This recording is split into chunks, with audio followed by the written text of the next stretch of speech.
नमस्ते भारत। ये वीडियो आप सभी लोगों के लिए बना रही हूं। देश के प्रधानमंत्री जी का जिस प्रकार से काफिला रोका गया था फिरोजपुर के एक फ्लाईओवर पे और वो मामला आज सुप्रीम कोर्ट में सुनवाई के लिए लंबित था। सुनवाई उस पर पूरा दिन चली और जो कुछ चीजें, कुछ फैसले, कुछ निर्णय निकल करके सामने आए हैं वो तो मैं आपको बताऊंगी, लेकिन उससे ज्यादा चिंताजनक जो चीजें निकली हैं और जिस प्रकार से धमकाया गया है ऑलमोस्ट 15 वकीलों को सीख फॉर जस्टिस जो ऑर्गेनाइजेशन है उसके द्वारा, उसकी जो डिटेल्स हैं वो सुनेंगे आप तो आपको आश्चर्य होगा कि इस देश के अंदर बैठे हुए मीर जाफर उन लोगों के साथ मिलकर के देश के अंदर क्या करने की कोशिश कर रहे हैं जिनका इस देश से कोई लेना देना नहीं है। विदेश में बैठ करके इस देश के साथ गलत करने की प्लॉटिंग और प्लानिंग लगातार वो लोग करते रहते हैं। निवेदन, वीडियो को अंत तक सुन करके अपना पॉइंट ऑफ व्यू कमेंट के माध्यम से मुझ तक जरूर पहुंचाइएगा। और इस विषय पर जैसे मैंने बोला है कि हमें बात करने की नितांत आवश्यकता है, क्योंकि यह आपके मेरे देश का और हमारे भविष्य का मामला है।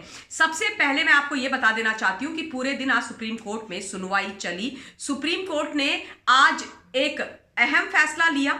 उन्होंने केंद्र और पंजाब सरकार के द्वारा जो कमेटियों का गठन किया गया था पीएम सिक्योरिटी ब्रीच के मामले को लेकर के, उन दोनों को ही खारिज कर दिया और उन्होंने अपनी एक नई कमेटी बना दी है, एक नया पैनल बना दिया है। एक रिटायर्ड जज की अध्यक्षता में यह कमेटी बनी है जिसमें चंडीगढ़ के डीजीपी, एनआईए के अधिकारी, ये तमाम लोग शामिल होंगे और वो कह रहे हैं कि हम इसका इन्वेस्टिगेशन कराएंगे। वेल, इसके बारे में ये सही है गलत है इस पर मैं अभी नहीं जा रही हूं, लेकिन डेफिनेटली ये चीज भी मैं डिस्कस करूंगी। मैं ये उम्मीद करती हूं कि सारे लोग ये अवश्य समझें कि इस देश के प्रधानमंत्री पर हमला हुआ है और वो भी एक ऐसी सेंसिटिव जगह पर जो पाकिस्तान से केवल 15 से 20 किलोमीटर दूर है।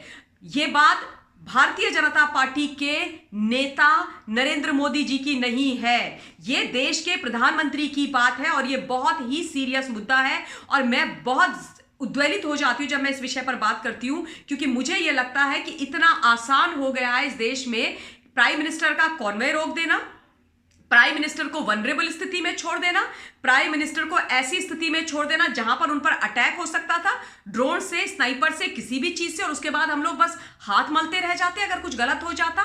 तो ये जो तमाम प्रश्न हैं वो बहुत ज्यादा चिंता वाले हैं और मुझे लगता है कि ये सबको संज्ञान में लेने चाहिए। अब आप ये सोचिए, ऑडेसिटी देखिए आप पन्नू की, सीख फॉर जस्टिस जो ऑर्गेनाइजेशन है, जो खालिस्तान की अगुवाई करती है, इस देश को हमेशा उन्होंने तोड़ने की कोशिश करी है। विदेश में बैठा हुआ है, विदेश से बैठ करके वीडियो अपना मैसेज रिकॉर्ड कर करके फ्लोट करते रहता है पन्नू।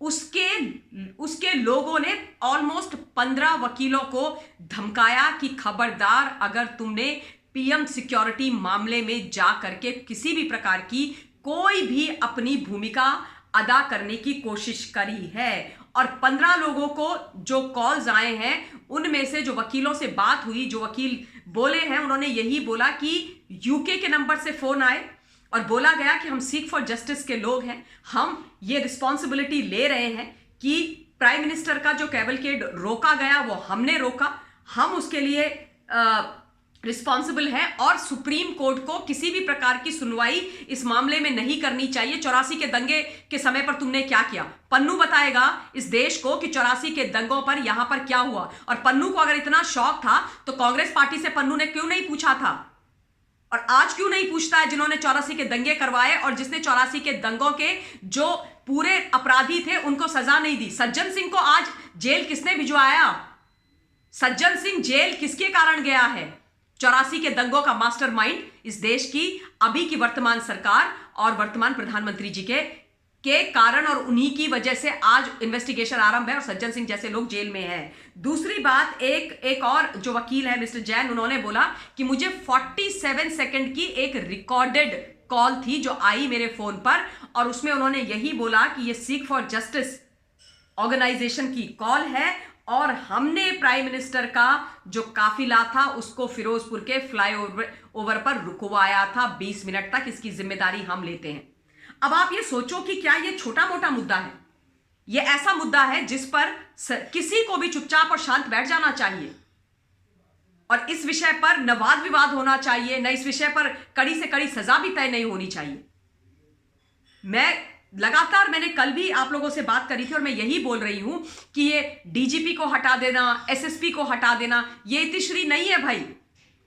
ये कांग्रेस वर्सेस बीजेपी का मामला नहीं है। ये कांग्रेस पार्टी के जो बड़े बड़े नेता हैं, सोनिया गांधी जी से लेकर के मिस्टर चरणजीत चन्नी से लेकर के नवजोत सिंह सिद्धू से लेकर के प्रियंका वाड्रा, राहुल गांधी, ये सब समझ लें, ये इस देश का मामला है, ये इस देश के प्रधानमंत्री का मुद्दा है।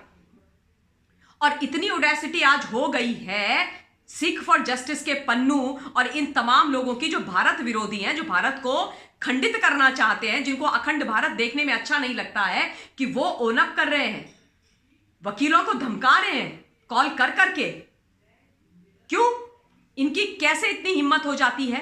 हिम्मत इसलिए बढ़ती है हिंदुस्तान, क्योंकि जब घर के अंदर मीर जाफर बैठे हुए हैं, जब एक घर के अंदर बैठे हुए लोग अपनी थाली में छेद कर रहे हैं, तो फिर ऑब्वियसली उनको सपोर्ट तो अंदर से मिल रहा है ना।